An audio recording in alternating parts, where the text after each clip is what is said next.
जय हिंद दोस्तों। हम लोग देखेंगे, जैसा कि हम लोग सीरीज में देख रहे थे मैथ्स में अच्छे क्वेश्चंस की सीरीज जो है वो चल रही है। पहले पढ़ेंगे कोटेशन।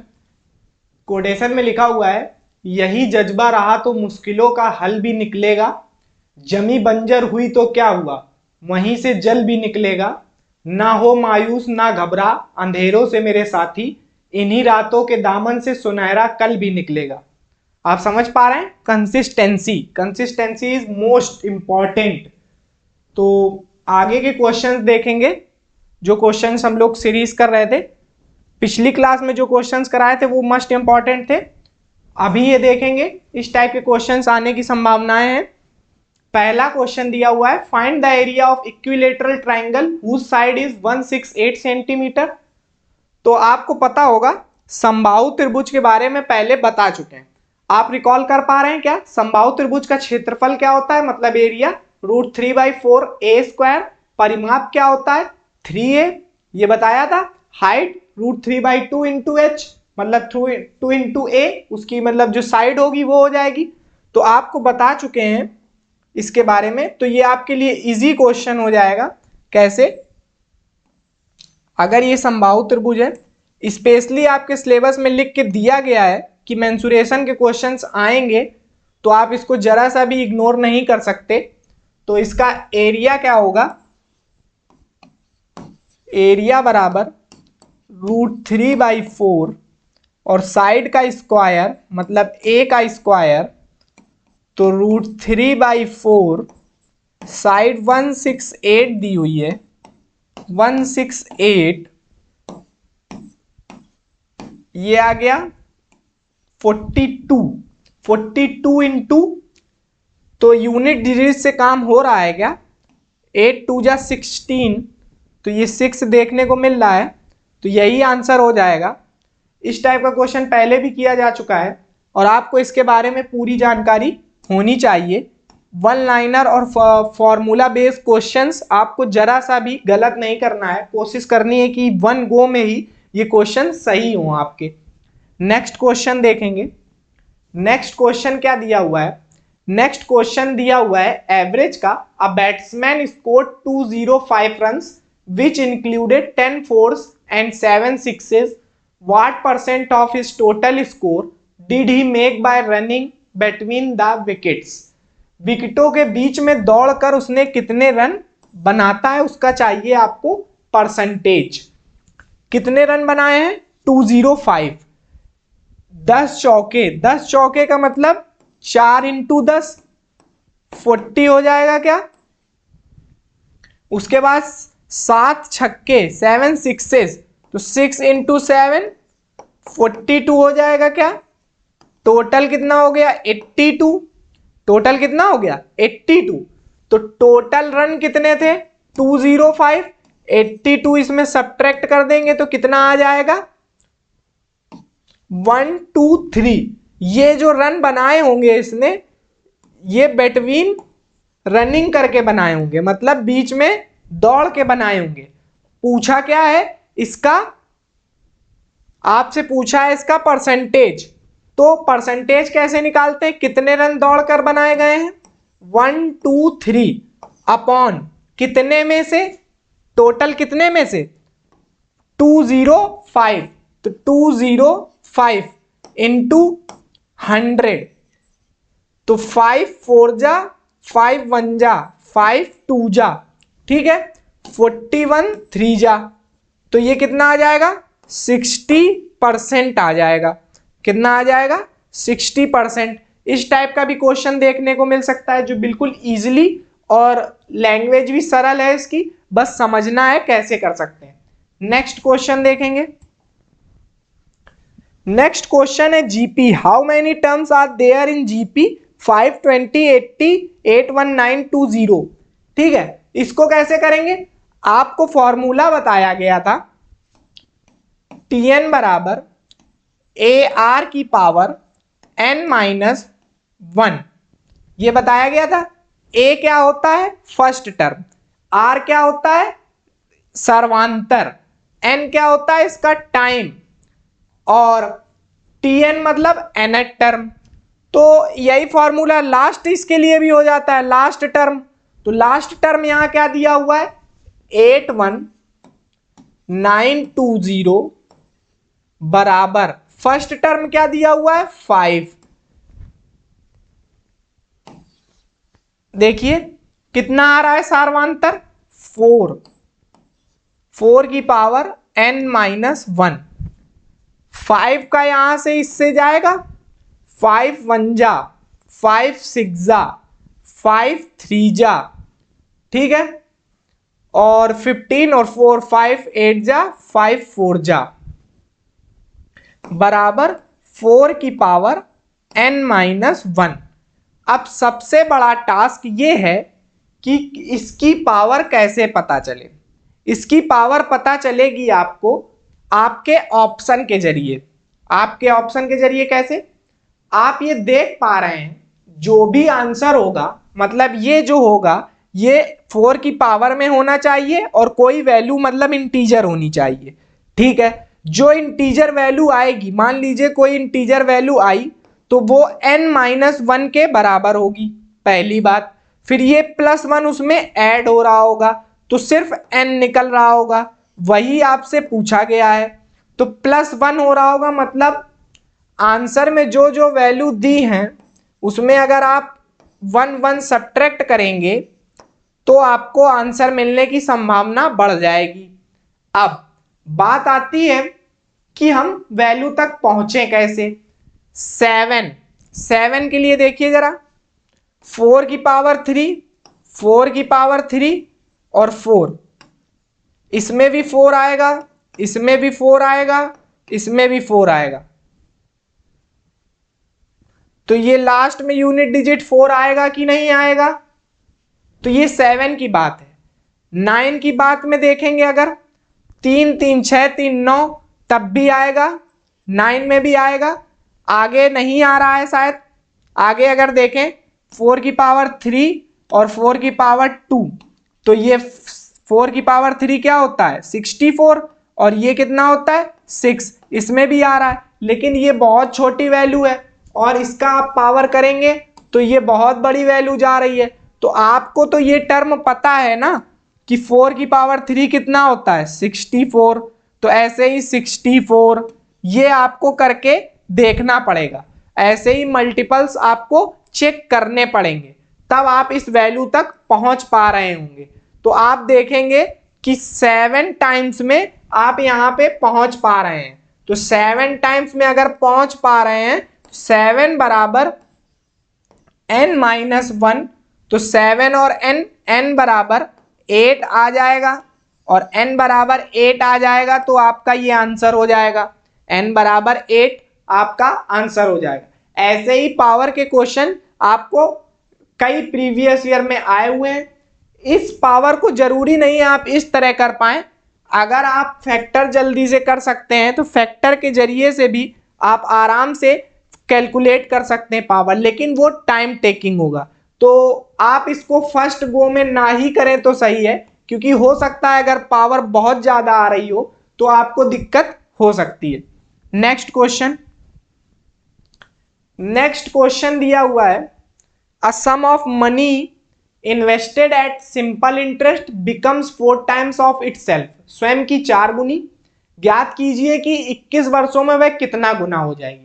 ये क्वेश्चन आपके लिए बेहद ही इजी होगा अगर आपने अभी तक पूरी क्लासेस देखी हैं। तो इसमें देखेंगे अगर कोई P है और वो कितना हो रहा है 4P हो जा रहा है, कितने टाइम में 9 ईयर में, और कितना इसमें ब्याज मिल रहा है 3P ब्याज मिल रहा है कि नहीं। टोटल में से प्रिंसिपल सब्ट्रैक्ट करते हैं तो आपको ब्याज मिलता है SI में कि नहीं मिलता है। और आपसे कितने वर्षों के लिए पूछा है 21 के लिए पूछा है, तो आप क्या करेंगे 9 ईयर में 3 प्रिंसिपल मिल रहा है आपको, तो 21 ईयर में कितना मिलेगा 3/9 इंटू 21, ये आ जाएगा 7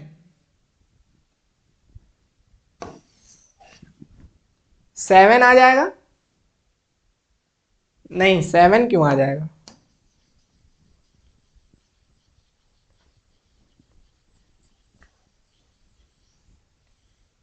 अगर इसको ही ऐसे देखें, इसमें क्या बोला कि 21 वर्षों में कितना गुना हो जाएगा, 21 वर्षों में कितना गुना हो जाएगा, तो आपको ये सही निकाल रहे थे क्योंकि इसमें एक लाइन ये जो लिखी हुई है कितना गुना हो जाएगा।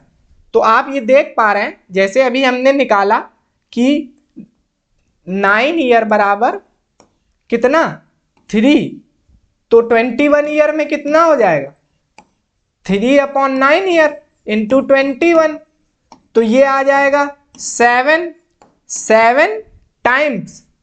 ठीक है, तो कितना गुना हो जाएगा P, अगर 7P हो जाए तो कितनी गुनी हो गई 6P गुनी हो गई कि नहीं हो गई, तो ये पूछा है। समझ पा रहे हैं आप? पहले को में क्वेश्चन ये देखना पड़ेगा ये जो लिखा है कितनी गुना, ना कि ये पूछा है कितने बार में हो जाएगा। समझ में आया? ठीक है, ये क्वेश्चन इजी है तो आप इसको इस तरह से करेंगे।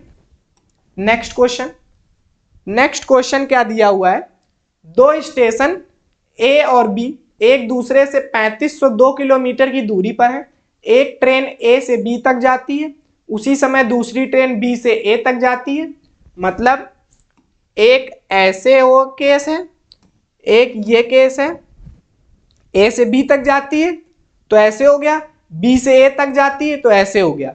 दोनों ट्रेनें 34 घंटों के अंत में मिलती हैं। लेकिन यदि ए से बी तक जाने वाली ट्रेनें दूसरी ट्रेन से इतने किलोमीटर अधिक गति से चलती, मतलब सेम डायरेक्शन, तो पहले तो आप देखेंगे जब ये इस तरह से एक दूसरे की ओर आ रही होंगी तो जो इसकी S1 प्लस S2 जो रिलेटिव स्पीड होगी वो टोटल दूरी जो है 30 इतना और 34 आवर, तो ये आ जाएगा 1 और ये बचा 102, तो यहाँ पे 0 लगाना पड़ेगा और 3 चौको 12, 3 तो हाँ 3, तो ये आ जाएगा इतना। उसके बाद जब ये ए से बी तक जाने वाली ट्रेन दूसरी से इतने अधिक गति से चलती है तो ये क्या आ जाएगा S1 माइनस S2 बराबर डायरेक्ट दिया है कितना 34 किलोमीटर पर आवर। देखिए इसमें हमने स्पीड निकाली है, किलोमीटर पर आवर इसमें स्पीड निकाली और इसमें पहले से ही दी है 34 किलोमीटर पर आवर। क्या दी है? तो हमसे पूछा है तेज गति। तेज गति मतलब S1 और अगर धीमी गति पूछे गया तो S2।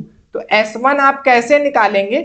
S1 इन दोनों को जोड़ के आप आधा कर देंगे, मतलब 10334/2, 7 3 1 2 6 और ये हो जाएगा 8.5 68.5। ये आपका आंसर हो गया। क्या आप समझ पा रहे हैं? आपको कल भी ये चीज बताई थी पिछली क्लास में कि ये चीज रिलेटिव स्पीड का काम करती है। जो अपोजिट डायरेक्शन होंगी वो उसमें रिलेटिव स्पीड जुड़ेगी, जो पैरेलल जाएगी, जो समांतर जाएंगी तो उसमें स्पीड जो है सब्ट्रैक्ट होगी। नेक्स्ट क्वेश्चन देखेंगे। नेक्स्ट क्वेश्चन अच्छे लेवल का क्वेश्चन है, अगर देखा जाए तो इसमें टाइम बचाया जा सकता है। कहा गया है कि 65,500 रुपए की एक धनराशि है, मतलब मूल राशि है उसकी, को वार्षिक 5% के साधारण ब्याज पर निवेशित किया जाता है। यदि 24 वर्षों के बाद राशि को निकाला जाता है, 24 वर्षों के बाद राशि को निकाला जाता है, ये केस वैसा ही बनता हुआ दिख रहा है जैसे आपने कोई अमाउंट मतलब कोई प्रिंसिपल लिया और बैंक में उसको जमा किया और आपने कहा 5% के दर से 24 वर्षों के लिए जमा कर रहे हैं तो आपको कुछ टाइम बाद ये अमाउंट मिलेगा। तो जो अमाउंट होगा उसकी बात की है, तो कहा है आगे मिश्रधन के 3/4 को शेयर बाजार में निवेशित किया जाता है। 3/4 जो मिश्रधन आएगा उसको निवेशित किया जाता है, तो बचा कितना होगा 3/4 निवेशित किया जाता है अगर, तो 1/4 नहीं निवेशित कर रहे होंगे ना। 3/4 अगर निवेशित कर रहे हैं तो 1/4 नहीं निवेशित कर रहे होंगे ना, तो शेष राशि ज्ञात कीजिए। आपसे यही नहीं वाली पूछा है, तो आप कैसे करेंगे? क्या आप इसका डायरेक्ट अमाउंट निकाल सकते हैं? ऐसा तो नहीं आपके दिमाग में आ रहा है कि प्रिंसिपल है, फिर इसका है, फिर इसको हम एसआई निकालेंगे, फिर प्रिंसिपल में एसआई ऐड करेंगे, फिर अमाउंट आएगा, अमाउंट से फिर हम इसको कैलकुलेट करेंगे, तो आप टाइम ज्यादा लगा रहे हैं। ये सिंपल क्वेश्चन इस वजह से हो जाएगा। 65 और 500 ये तो ऐसे ही रहेगा, ये प्रिंसिपल हो गया। अब आपको ये चीज पता है, एसआई बराबर PRT अपॉन 100। अगर एसआई एक कांस्टेंट मतलब प्रोपोर्शनल में चलेगा PRT, तो आप डायरेक्ट मल्टीप्लाई कर सकते हैं कि नहीं कर सकते हैं? 5 का 24 में कितना हो जाएगा? 120% तो ये होगा एसआई में। लेकिन अगर अमाउंट इसका निकालना हो तो कितना हो जाएगा? 220%। क्यों? क्योंकि ये हम डायरेक्ट अमाउंट पे काम कर रहे हैं। ये आ गया अमाउंट, और आपको शेष राशि चाहिए थी, तो 3/4 तो आपने यूज कर दी थी, तो बची कितनी थी? 1/4। ये आपका डायरेक्ट कैलकुलेट होके आंसर आ जाएगा। इसको कैलकुलेट करेंगे, 65500 इंटू 220 अपॉन 100 इंटू 1/4, 20 से 20, 4 से 55 को अगर आप तोड़ के लिखेंगे तो 11 इंटू 5 लिख सकते हैं कि नहीं? 5 का करेंगे 5 5 जा, और ये 27 2 32 आ गया, और इसको आप 11 से मल्टीप्लाई करेंगे तो आप क्या लिख पा रहे होंगे? तो 5 12 9 और 10, 5 और 6 और ये 36025। ये आंसर आपको डायरेक्ट मिल जाएगा। आपकी अगर बहुत इच्छा है कि हम एसआई निकालें फिर अमाउंट निकालें, उसके बाद भी आप इसी स्टेप पर ही आएंगे, तो आप ये क्यों ना इस चीज को डायरेक्ट किया जाए, जिससे आपका टाइम बचे और एक्यूरेट आंसर निकले। समझ पा रहे हैं? इस तरह से करेंगे। नेक्स्ट क्वेश्चन देखेंगे।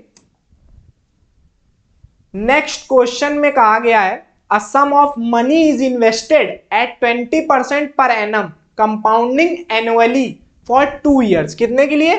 2 years। If the interest received in 2288, ये क्या दिया है? CI, उसका इंटरेस्ट।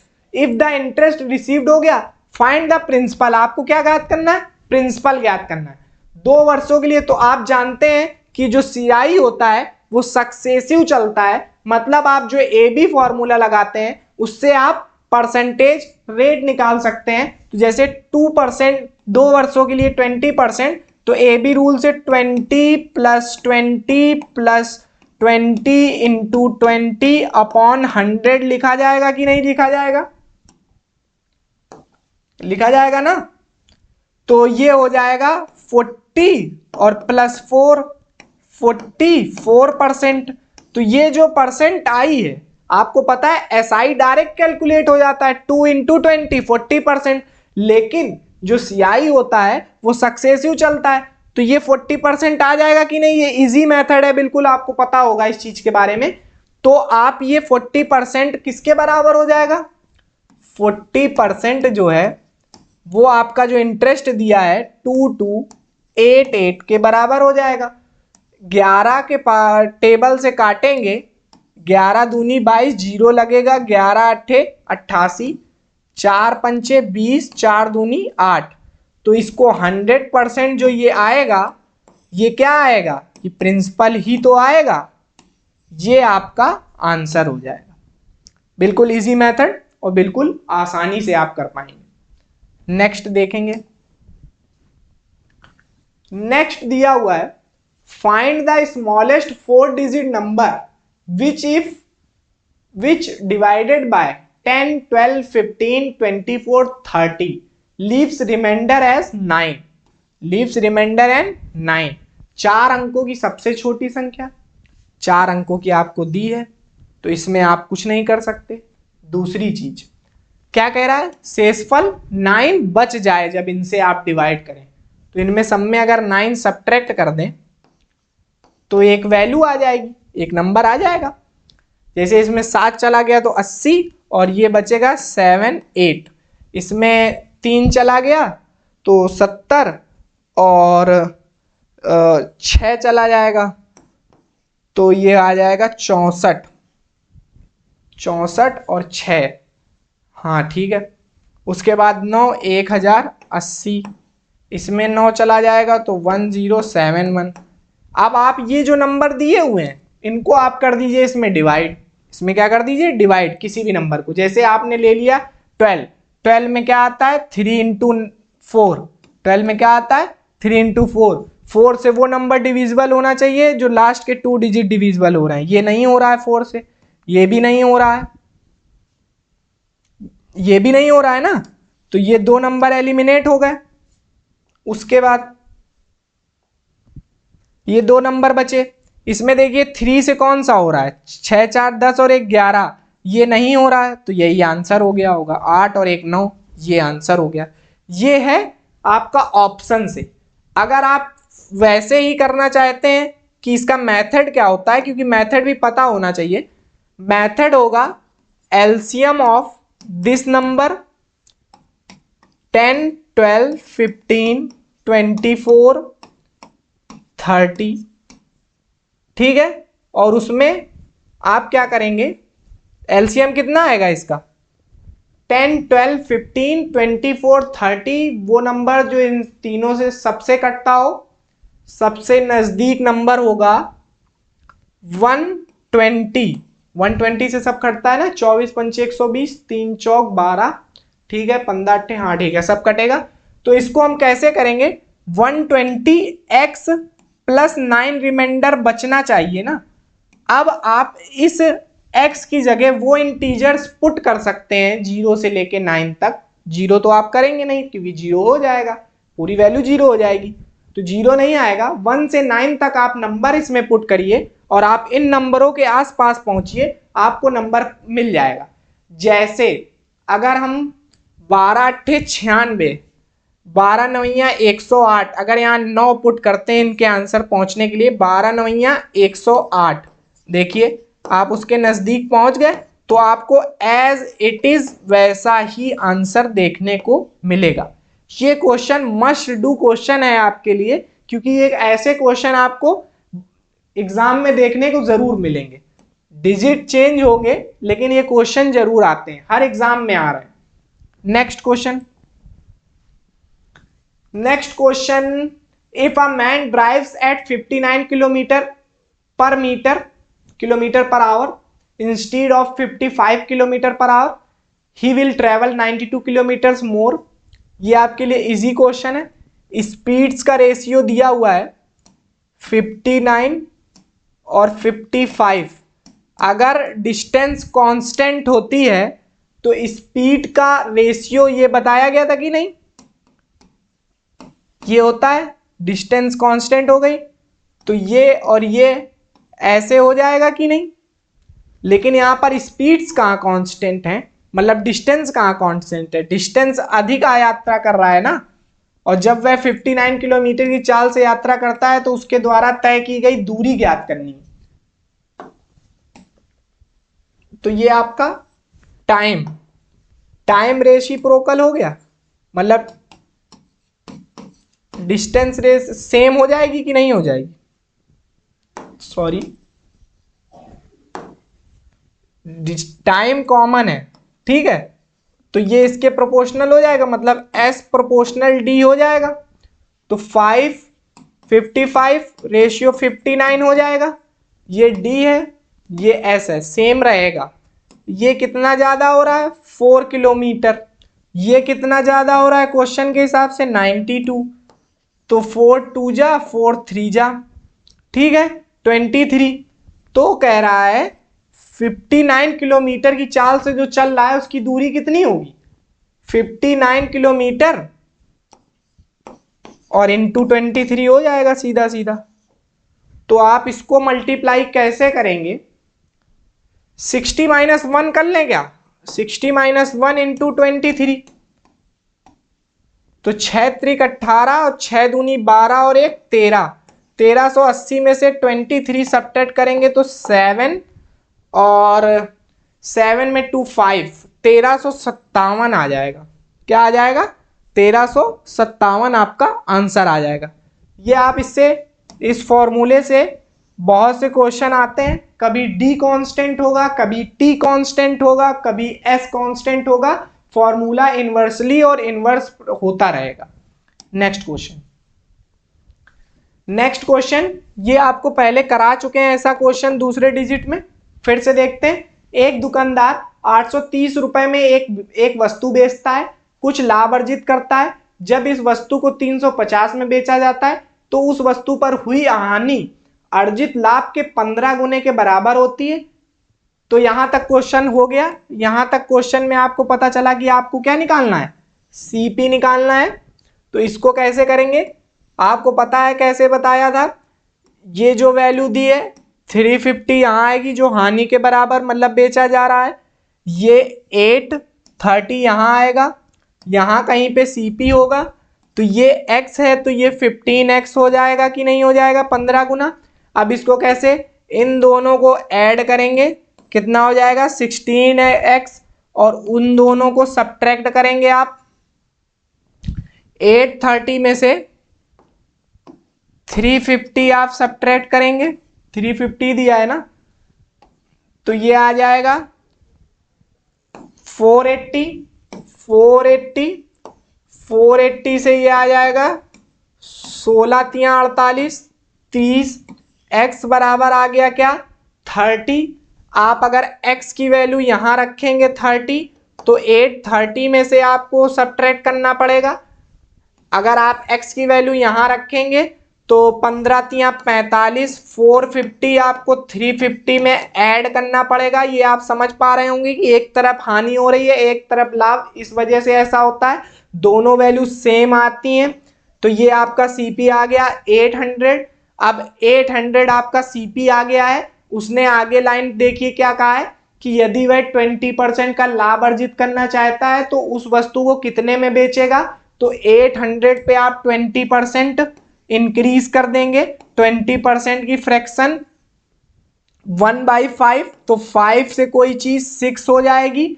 8 छंग 48, 4800 अपॉन ये 5 9 45, 5 छक्का 30, 960।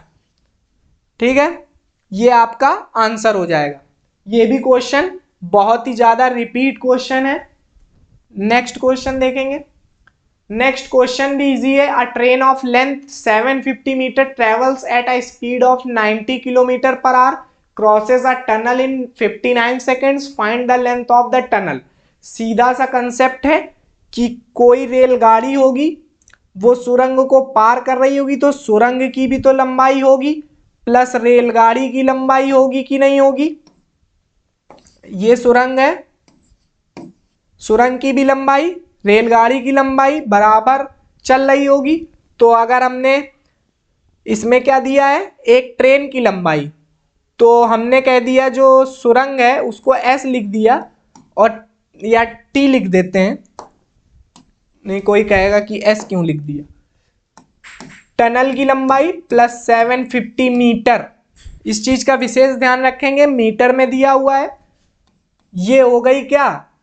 डिस्टेंस। तो इधर आएगा स्पीड इनटू टाइम, वही फॉर्मूला s बराबर d अपॉन टी बताया। Speed into time, speed 90 kilometre per our दिया है तो इसको मीटर पर सेकंड में चेंज कर लेंगे, तो 5/18, और टाइम कितना हो जाएगा? 59।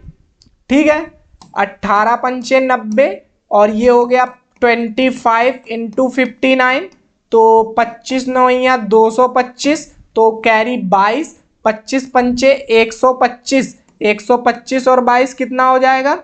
147।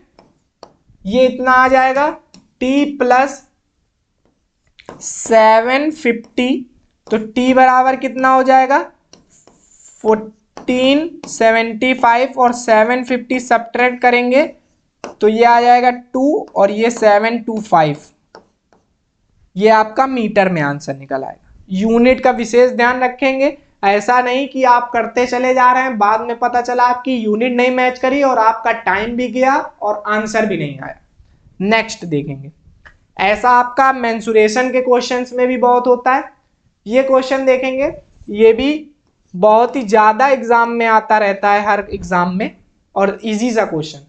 121 खिलाड़ियों की कबड्डी टीम का औसत 71 केजी है। यदि प्रबंधक, if the weight of the manager is included, मतलब इंक्लूडेड मतलब किसी एक को और ऐड कर लिया गया, तो औसत कितना बढ़ गया, 1 केजी बढ़ गया। क्या बढ़ गया, 1 केजी। तो इसको कैसे करेंगे, 71 केजी तो था ही, औसत बढ़ा है कितना, 121 खिलाड़ी थे, एक प्रबंधक आ गए तो 122 हो गया, औसत कितना बढ़ गया, 1 केजी बढ़ गया। तो इसी को बस ऐड कर देंगे, 122, ये हो जाएगा 39, ये आ गया आपका 193। अगर आप बेसिक से कर रहे होंगे तो 121 का 71 में मल्टीप्लाई करेंगे, क्या करेंगे, 121 का 71 में मल्टीप्लाई करेंगे, फिर एक आदमी बढ़ गया मतलब मैनेजर हो गया, बढ़ गया तो 121, और एवरेज बढ़ गया 1 से, तो ये 72, फिर इनको सब्ट्रैक्ट करेंगे तो आपका आंसर आ जाएगा। तो ये आपको करना नहीं है क्योंकि ये कैलकुलेशन बहुत हाई हो जाएगी उसकी। समझ पा रहे हैं। नेक्स्ट क्वेश्चन देखेंगे। नेक्स्ट क्वेश्चन पार्टनरशिप का। एक्स, वाई और जेड ने एक व्यवसाय में इतने रुपए का निवेश किया, वर्ष के अंत में लाभ इतना हुआ, वाई का हिस्सा ज्ञात करना है। पी बराबर प्रॉफिट बराबर इन्वेस्टमेंट इनटू टाइम। ये बताया था कि नहीं बताया था। यही फॉर्मूला पूरे चैप्टर में काम करता है। इस चैप्टर को बहुत ही अच्छे तरह से तैयार करें क्योंकि ये चैप्टर से आपको एक क्वेश्चन देखने को मिलेगा ही मिलेगा। इसमें आपको पता है कि हम लोग ने जो इन्वेस्टमेंट किया है उसके हम सब, ये जो 3 जीरो सब में दिख रहे हैं ये काट दिए, एक्स, वाई, जेड। ठीक है, ठीक है। एक्स कितना दिया है 25, वाई कितना दिया है 35, जेड कितना दिया है 40। टाइम दिया नहीं है तो टाइम कांस्टेंट हो गया, तो मतलब इन्वेस्ट प्रॉफिट के बराबर हो जाएगा। तो वही चीज आपको दी है, ये 5 के टेबल से कट जाएगा। आपसे वैल्यू किसकी पूछी है, वाई की। वाई क्या है 7, 7 यहां रखेंगे। टोटल वैल्यू कितनी आ रही है, 7 5 12 और 8 20, 20 आ रही है। आपको टोटल कितनी दी है 30,000। ये गया और ये आ गया 1500, 15 सत्ते 105, 105 00। ये आपका रुपए में आंसर आ जाएगा। ये आ गया आंसर। लेकिन आप क्या ये दिमाग लगा पाए कि आपको ऑप्शन से करने के लिए दिया था ये एग्जामिनर ने क्वेश्चन? कैसे? आपसे y की वैल्यू पूछी थी, जब आप इस चीज को सिंप्लीफाई कर पाए या आपको क्वेश्चन में ही दिख रहा था कि 35 है, तो 7 और 5 से ही मिलके 35 बनता है और कोई फैक्टर नहीं होगा इसका। तो 7 का मल्टीपल तो आंसर आएगा ही आएगा। 7 का मल्टीपल और किसी भी ऑप्शन में नहीं दिया गया है। तो आपके लिए ये बिल्कुल इजी हो जाता क्वेश्चन अगर आप इस थिंकिंग को समझ पाते कि हाँ ऑप्शन से हो रहा था। तो इस चीज पे भी आप ध्यान रखेंगे। Next question. नेक्स्ट क्वेश्चन से पहले एक क्वेश्चन और देख लेते हैं, उसके बाद इसको देखते हैं। ये क्वेश्चन दिया है, कितने अलग अलग तरीकों से 6 लड़के और 3 लड़कियों को एक 3 लड़के और 3 लड़कियों 3 लड़के और 3 लड़कियों को एक सीधी रेखा में बैठाया जा सकता है ताकि 3 लड़कियां कभी भी एक साथ ना हो। जब ये केस आएगा कि एक साथ ना हो तो हम लोग टोटल वैल्यू निकालते हैं कि टोटल किस तरह से बैठाया जा सकता है। उसके बाद ये निकालते हैं कि कितनी तरह से ये बैठ सकती हैं। तो टोटल में से जितनी तरह से बैठ सकती हैं उनको आप सब्ट्रैक्ट कर देंगे तो आपका निकल आएगा कितनी तरह से नहीं बैठ सकती, निकालेंगे इनके लिए ही। तो आप टोटल 6 तरीके से बैठा पाएंगे, 1 2 3 4 5 6, 6 तरह से बैठा लेंगे तो टोटल 6 फैक्टोरियल हो जाएगा कि नहीं हो जाएगा। फिर कह रहा है ताकि 3 लड़कियां कभी भी एक साथ ना हो, तो 3 लड़कियां एक साथ हों, तो ये इस तरह से पॉसिबल हो पाएगा 4 फैक्टोरियल। उसके बाद 3 लड़कियां आपस में एक दूसरे से भी तो इंटरचेंज कर सकती हैं, ये तो कहा नहीं गया है कि क्या मतलब इंटरचेंज हो सकती है सीट या नहीं हो सकती है, तो उसके लिए आपको ये पॉसिबिलिटी और लेनी पड़ेगी और ये आपका आंसर डिफाइन होगा।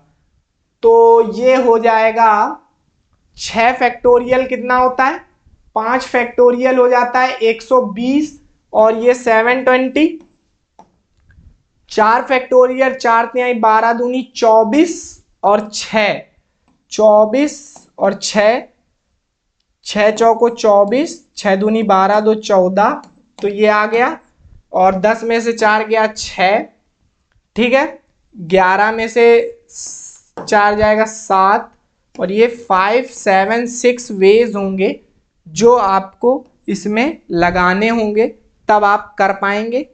ये क्वेश्चन आपका आया हुआ है, ये क्वेश्चन देख लेते हैं। एवरेज का हार्ड क्वेश्चन जो होता है उसमें ही उस कैटेगरी में रखा जाता है इसको। आप इस क्वेश्चन को कैसे करेंगे, क्योंकि ये लेंथी क्वेश्चन है, क्या कह रहा है जिस तरह से बता रहे हैं उस तरह से करने की कोशिश करेंगे तो बहुत ही इजीली कर पाएंगे। जैसे कहा है 10 आंकड़ों का जो औसत है वो 56.5 दिया है, ठीक है। 10 नंबर, पहले क्वेश्चन पढ़ लेते हैं। 10 आंकड़ों का औसत इतना है, इनमें से पहले 3 आंकड़ों का औसत 50 है, ठीक है, अगले 4 का 60 है, मतलब 3 और 4 7 नंबर यूज हो गए, मतलब बचे होंगे 3 नंबर। उनके बारे में कंडीशन दे देता है कि 8वां नंबर 9वें से 10 कम और 10वें से 6 कम है, तो 8वां नंबर बताना है, 8वां आंकड़ा या 8वां डाटा बताना है आपको। तो ये कैसे करेंगे, 10 नंबर तो इंक्लूड हो गए, ठीक है। फर्स्ट 3 में कितना है एवरेज 50, फर्स्ट 4 में कितना है एवरेज 60। अब ये लाइन और खींचिए, 8th नंबर, 9th नंबर और 10th नंबर। तो जैसी कि लैंग्वेज लिखा हुआ है इंग्लिश में पढ़ेंगे देखेंगे, if the 8th data is 10 less than the 9th data, तो अगर हम 8th को x लेट करेंगे तो इसको हमें x प्लस 10 लेट करना पड़ेगा। देखिए 9th से 10 कम है कि नहीं, इसमें से इसको आप सब्ट्रैक्ट करेंगे तो 10 कम निकल के आ रहा है कि नहीं। आप हो सकता है इसको कर दें 10 प्लस में तो आपका गलत हो जाएगा, बस यही लॉजिक होता है। उसने कहा 10 में 6 कम है, 10वें आंकड़े में 6 कम है इससे ही, तो x प्लस 6 कर देंगे तो वैल्यू बैलेंस हो जाएगी। क्या हो जाएगी, बैलेंस हो जाएगी। अब निकालेंगे एवरेज, ये जो टोटल एवरेज है इसमें देखेंगे कितना कम है, 56.5 में अगर आप करेंगे तो ये -6.5 कम है कि नहीं है। 56.5 से 50 सब्ट्रैक्ट करेंगे तो 6.5 है, माइनस कम हो गया। इससे देखेंगे अगर 56 से कितना ज्यादा है, तो ये ज्यादा है 3.5, मतलब +3.5, ये 3.5 ज्यादा है, ये इतना। इसको इस नंबर से मल्टीप्लाई, इसको इस नंबर से मल्टीप्लाई करिए, देखिए 3 पचे 15 और 18 और 1 19.5 माइनस में, और ये 4 पंचे 20, 4 तिहाई 12 और 2 14 हो जाएगा, ये प्लस में। इसको जब सब्ट्रैक्ट करेंगे तो कितना आएगा 5.5 आएगा, वो भी माइनस में। इसमें और इसको सब्ट्रैक्ट करेंगे तो माइनस में 5.5 आएगा कि नहीं आएगा, देख पा रहे हैं, माइनस में 5.5 आएगा कि नहीं आएगा। ये डेटा जो माइनस में आया इस वैल्यू को बैलेंस करने के लिए इधर ऐड होगा आके कि नहीं होगा, पहले ये बताइए। एवरेज का क्या मतलब होता है, एवरेज का मतलब यही होता है ना कि अगर कोई 10 लोग हैं और अगर 10 लोग जा रहे हैं तो उसमें बैलेंस बराबर होना चाहिए तभी एवरेज निकलेगा। तो आपकी ये वैल्यू अगर माइनस में आई है तो ये जो 3 टर्म्स बचे हुए हैं जिनके बारे में आपको कुछ नहीं पता है, तो आप इसको ऐसे लिखेंगे कि नहीं लिखेंगे। अब बात आती है आगे कैसे करेंगे। तो अब इन 3 नंबर्स का आप निकालेंगे एवरेज। कैसे? इन 3 नंबर्स को आप ऐड करेंगे। देखिए x plus x plus 10 plus x plus 6 upon 3, जो कि होल डाटा को रिप्रेजेंट कर रहा होगा, होल डाटा को रिप्रेजेंट कर रहा होगा। एक एक बात ध्यान से सुनेंगे तो आपको बिल्कुल क्लियरली समझ में आएगा। होल डाटा को रिप्रेजेंट कर रहा होगा तो इसको ऐड करेंगे, कितना हो जाएगा 3x प्लस 16, ठीक है। और ये जो एवरेज बराबर होगा ये 56.5 इंटू 3 के बराबर होगा कि नहीं, क्योंकि इसका जब एवरेज निकालेंगे तो इन तीनों को जोड़ के अपॉन 3 करना पड़ेगा। वो इस सम नंबर के बराबर होगा कि नहीं होगा 56.5 के। और ये जो प्लस नंबर किया है ये आपको यहां पर प्लस करना पड़ेगा और आप इजीली सॉल्व करेंगे। अब देखेंगे 3x प्लस 16, 3 पचे 15, 3 18 और 1 19 और 15 और 1 16 और ये आ जाएगा 5.5। तो इसको करेंगे 10, 9 5 14 और 1 15 और ये 17.5 और ये 3x प्लस 16। तो आप 16 सब्ट्रैक्ट करेंगे इसमें 175 में तो कितना आएगा 16 अगर सब्ट्रैक्ट करेंगे तो 10 हो गया 65, 10 सब्ट्रैक्ट कर दें तो 65, अरे ऐसे ही कर लेते हैं 9 और 6 में से 5 1, ये इसमें 3 का डिवाइड हो रहा होगा, 3 पचे 15 और 3 त्रिका 9, 5 3 आपका आंसर हो जाएगा। क्या 8वां आंकड़ा पूछा था जो कि x आया है और x ही हमने लेट किया था। तो इस चीज का आपको ध्यान रखना होगा कि जो वैल्यू पूछी जा रही है उतना ही आप लेट करें तो आप इस आंसर तक इस तरह आराम से पहुंचेंगे।